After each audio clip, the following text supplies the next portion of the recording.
Welcome to the Story Clicks podcast, where we explore ways to grow business, develop creativity, and live better. I'm your host, Maris Prindulis. Do you ever face days when you feel without energy, and the idea of going to your daily task list only adds to your frustration? For me, days like these happen now and then, and often it has to do something with not paying attention to myself and what I actually need. In today's episode, my guest will give 5 tips on how to build back the energy all of us need so we can show up as our best selves for our work and relationships.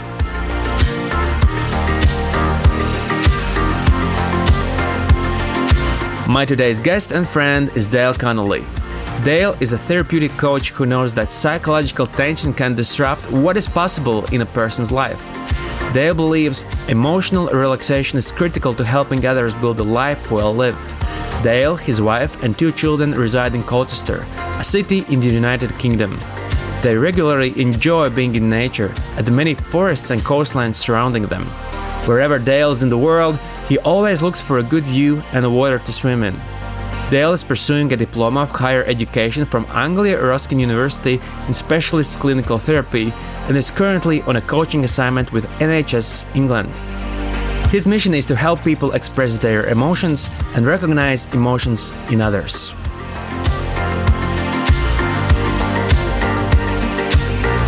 So, Dale, welcome. So excited to have you.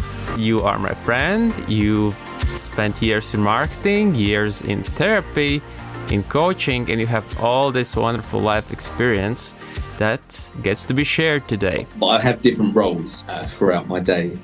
And so I'm therapist, coach, husband, father, friend, neighbour. What else do I do? Yeah. It's really interesting when someone asks you what you do, you always go to your work. Yeah, there's so many other roles. Roles that I'm going to own it. Roles that you play, because you do step into a role just like you would in the theatre. Right. There's a sort of different posture that you have. So, yeah, that's me. Wonderful. Awesome. When you look back on your last 10 years, have you experienced a change that made life easier? Or there has been a change within you that you think, wow, I wish people would know about this? I think there's an author, and he has an audio series or an audio piece called Raising Rockets. I think it's called Raising Rockets.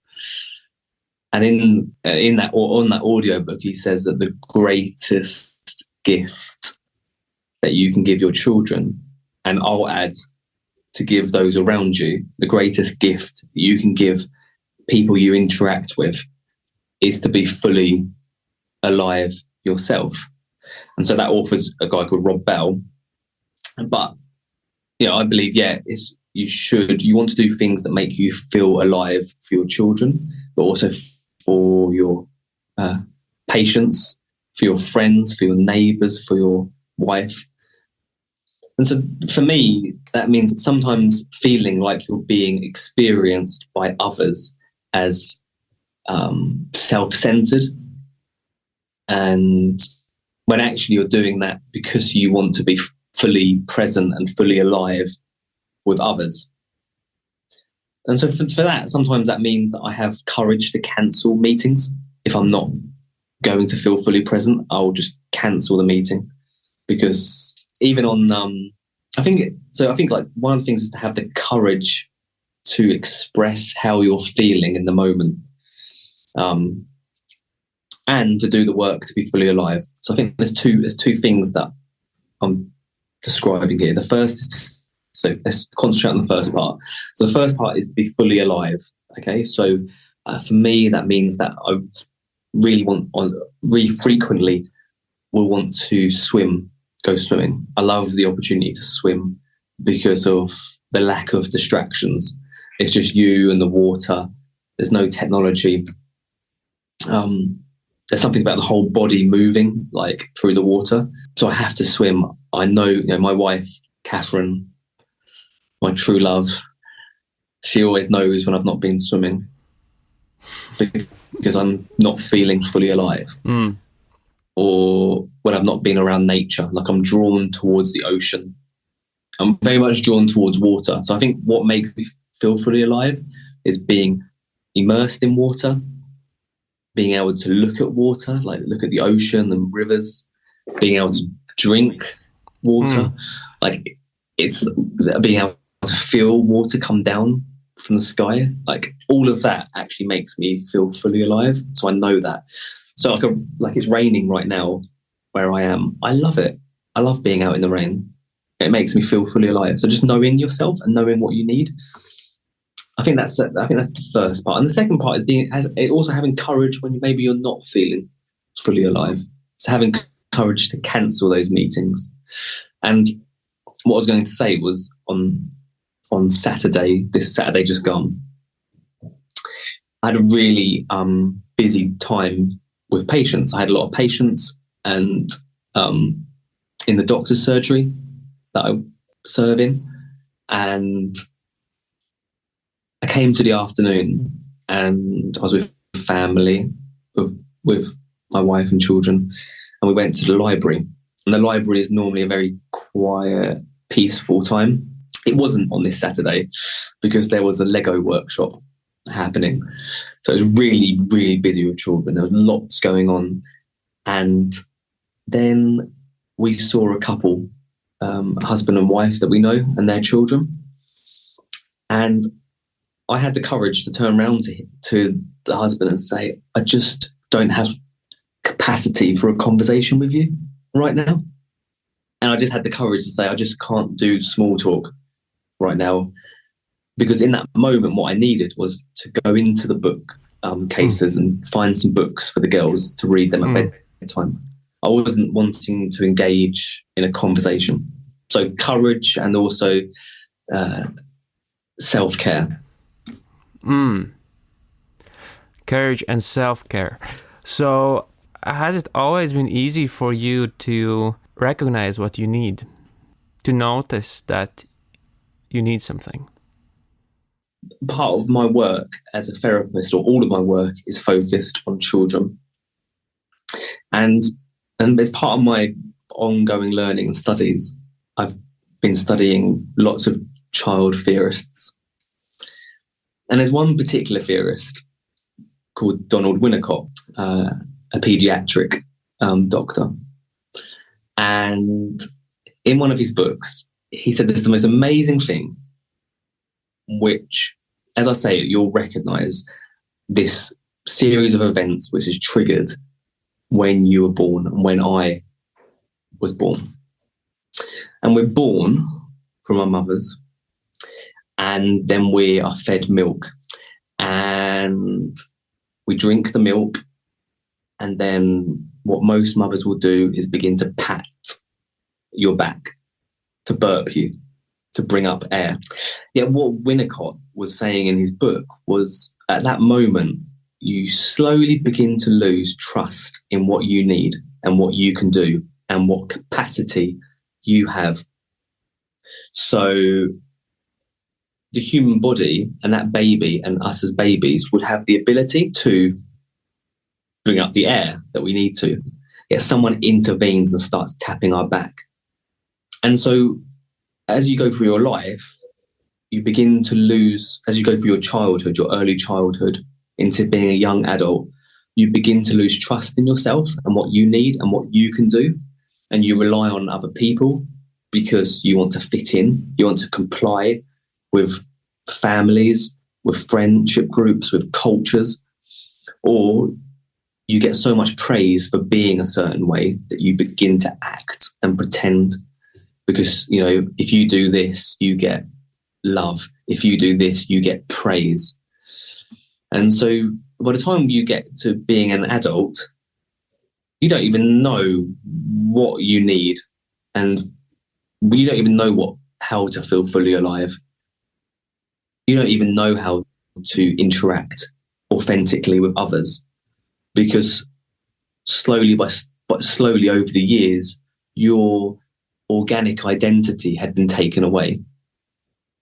And I don't think it's done in a way which is like cruel, or I don't think people are doing it intentionally.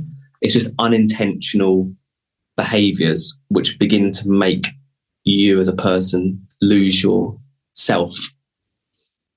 Yeah, that's great insight. What do you think helps people to build this connection to themselves and rediscovering that? I think that the simplest way, and also the most difficult way, is to start putting words to feelings through a practice like journaling. It doesn't just have to be words, it could be drawings. But deep down inside you, there's feelings that in the everyday of life of what you need to do don't get to surface, or don't get to have meaning put to them, because of like I'm naming it. I'm naming how I'm feeling. And so I think the greatest, and I think that's the way. I think that is the way for you to begin self-development, is to put words to how you're feeling, and to expand your vocabulary of feelings as well.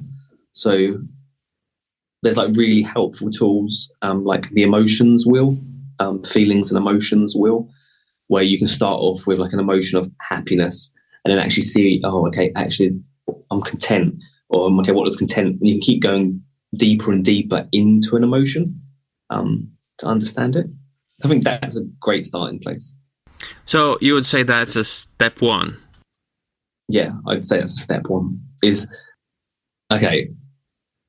I like as a university student, I don't like to quote someone without referencing. So a listener might need to reference this. This is not my words, but they say a life without reflection is vapor. Is that in the Bible? I feel that might be scripture. A life without reflection is vapor. It's just mist. It just disappears. Yes, that's beautifully said. So we start reflecting, we start connecting to what we feel, we start giving words, pictures to our feelings. Is there something after that?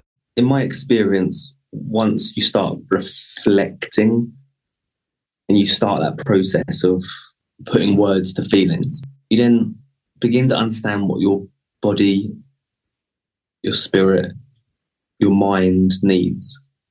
And then you start bringing attention to those needs. Real focused attention. So it could be the body. I'm tired. I can't go to sleep. It's affecting my relationships. It's affecting my work. It's affecting my focus. And you've done that, through the process of reflecting, you've become aware of a need to sleep. Okay, now we bring our attention to sleep. What do we do? Okay, we wake up in the morning, and instead of enjoying our pour over coffee inside, we go outside and get some of that early morning light on our eyes. And we trigger our circadian rhythm to start. So that when we get into the evening, we actually, we've triggered a sequence of events to help us sleep. Okay, we're bringing now attention. So you're bringing attention to what your body needs, and then you begin to build the new habits around that. And so it's really what I'm exploring in this conversation with you. And I'm learning myself as I speak. I'm not speaking this as the teacher. I'm speaking this as the student as well. Is that you listen, and then you bring attention to your needs, and then you reflect. And through the reflection, wow, I feel more alive. I feel more focused. I feel like my relationships with others has improved.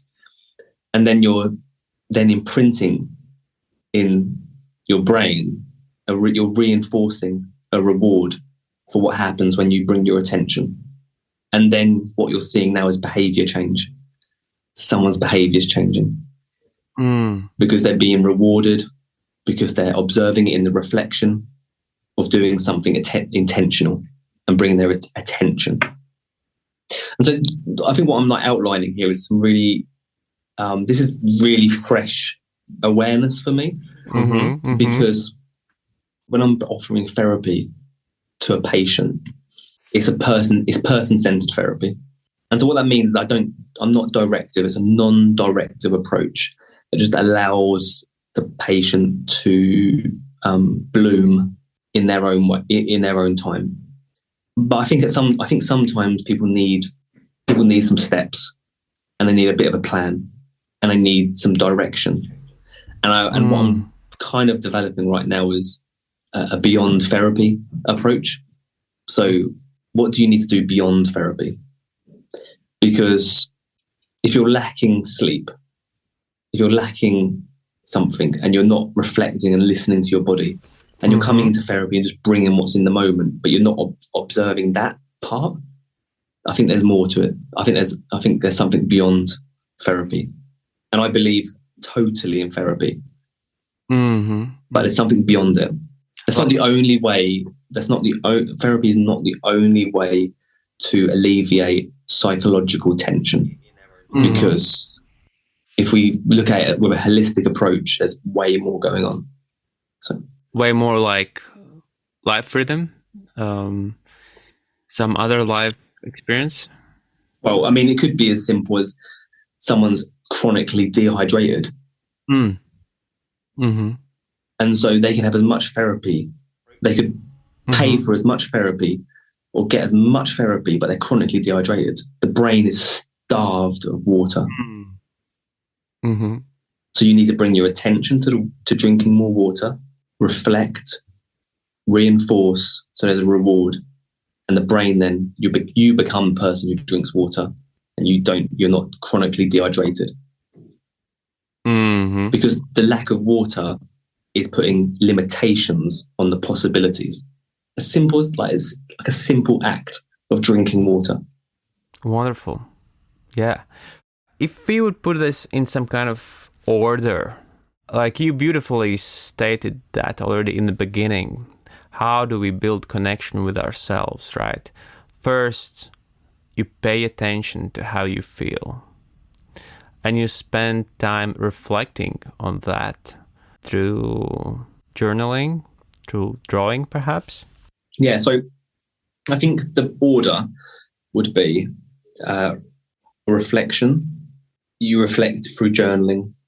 And through journaling, you begin to see what you need. What are the needs that you need to bring your attention to? And needs would be like step 2, recognizing the needs. Yeah, so through the journaling puts words to how you're feeling. Then you bring focused, intentional, direct attention to what one of those needs are. It could be even 90 days that you are bringing your attention to being hydrated. And throughout that process, you're constantly reflecting through journaling on how you're feeling. And really within the reflection, you're providing the reinforcement and reward, which helps with the behavior change. Because you're putting words, because you're going from, I'm tired. You're journaling about tiredness and grumpiness, and I just don't have any energy to do anything. I just don't feel like doing anything. I just want to lay in bed all day. And then as you and you think, oh, what is that about? Maybe I'm not sleeping very well. And so, okay, I'm going to work on sleep. Okay, I'm working on sleep. I feel so alive now. And so through the continued journaling, you're basically, you're imprinting reward on that experience. And that's how you're beginning to change. I feel that's kind of how it's definitely a concept in a very simple form. So let's check this out if I got it right. So reflection, recognizing the needs. Step 3, giving attention to the needs. Step 4, action. And hopefully step 5, behavior change. Yeah. And as of like today of recording, that could be one beyond therapy approach. But Maris, we are human becomings, and that will surely grow and develop that idea. So it could be different. Yeah. But at the very core, I think if I go back to your question, what have I learned in 10 years, which has been helpful to, I think, I can't think of the exact question, but that made everything easier for you. Like you just make everything made... easier. I think that's one way, is you just move at a pace which is a little bit slower. And I don't do that all the time. I'm in a season right now where I'm not moving as slow as I need. And so I know that I need to schedule a bit more presence and slowness into my calendar. And I know that, I know that, and so I know I need to make some change. Wonderful. Can you describe a difference you experienced, like before and after effect of this? Like perhaps you can describe Dale before he discovered this and Dale who is living in this space. What are the differences for you? Yeah. Well, I think that one of the things that I realize when I do come in therapy, but when I go beyond therapy, is that I'm less overwhelmed by the pressures of the day. There's more of a delight in the insignificant moments. Like even this morning, there was a lightness to me because last night, as part of Catherine and I, we practiced breath work together, and so I had an evening of breath work. And I woke up this morning and I felt light, and I cooked mushrooms with so much passion this morning, with so much care for these mushrooms. And and it's because I had invested in some self-care last night. I know it is. And I was able to serve these mushrooms to the girls this morning at breakfast. And such a simple, it just really grounded me for today, which is an intense day. Wonderful. Is there anything you want to add to encourage anyone who might somehow stumble on this conversation? I think I would say go and get yourself a dedicated book. It could be lined, it could be dotted, it could be gridded, it could be really nice paper that you could draw on, but just get a dedicated book to put words to your feelings, and just find a moment every single day to put a word, a line, a paragraph, a drawing, something in there, so that you're beginning to create a connection with how you're feeling and what words are associated with that. I think that would be the next step for anyone listening. And also, I want to say, if you are thinking of doing that and you're hearing that from me, I'm not the perfect journaler. I don't journal every day. But I know that my awareness is surface level when I don't journal. And if I want to deepen an understanding of myself, if I want to have really rich relationships around me, if I want to be fully alive, so that I can delight in life, then journaling is the way. Yeah. Wonderful. Thank you. That's a great encouragement, Dale. Thank you for sharing this. Has anything made you laugh really hard lately? Oh my goodness. What has made me laugh?